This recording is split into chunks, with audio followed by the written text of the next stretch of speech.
The new day brings new hope. Lives we've led, the lives we've yet to lead. New day, new ideas, a new you.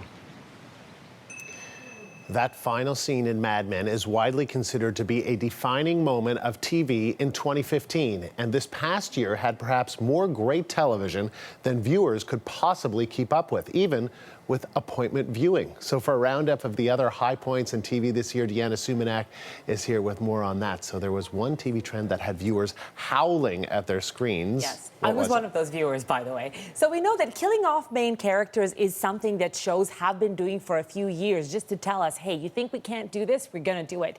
But a new twist on it in 2015 has been what I like to call the ambiguity of death. So let's talk about Glenn in The Walking Dead, a show I love to watch. It's a zombie show on AMC.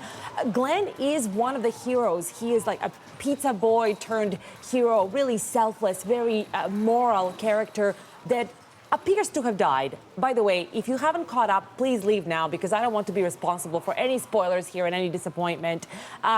We found out many episodes later that he is in fact alive.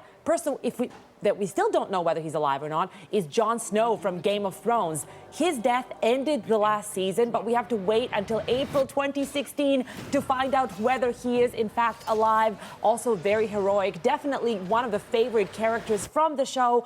Many fan theories believe that he is not in fact dead. I totally believe that he's not in fact dead. And by that I mean I hope he's not dead.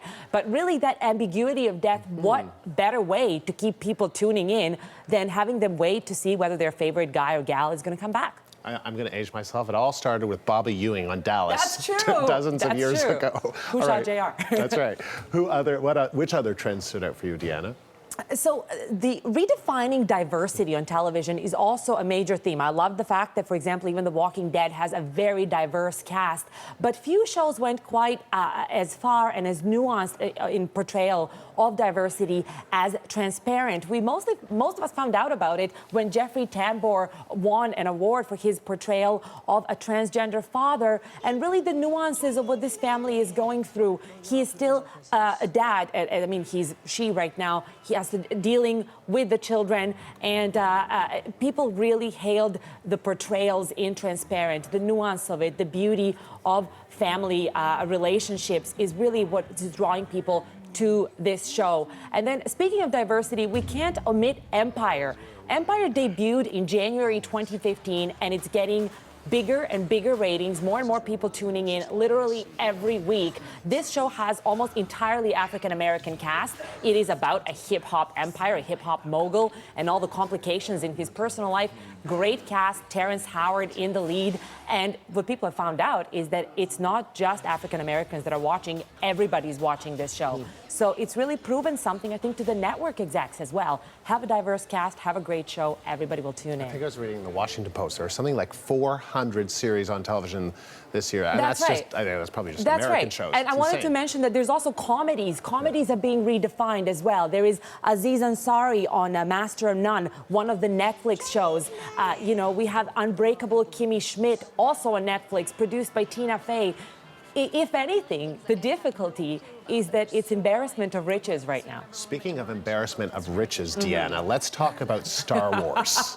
This is insane. This is insane. Their box office numbers, and the weekend's not even done. The weekend's not even done. We're still talking early Sunday. $517 million internationally. And as Andrew pointed out, that's $517 million US. So that's like 750 Canadian. 750 Canadian internationally. We're talking close to $250 million in North America alone. So just wait till the numbers tally. And I have to admit, I'll be adding to that tally. My husband and I are going later today to check it out. I think everyone knew it would do well, but I think this is exceeding even Disney's wildest expectations. I'm going to wait just a couple of weeks for the crowds to simmer down. I think that's probably. I know, but how will I avoid all the spoilers? It's going to be ruined. Are you going to have a lightsaber, a costume? You never know. You can't bring lightsabers, right? Right, that's right. They'll take them away. Costumes only. Costumes only. All right. Thanks, Deana. You're welcome.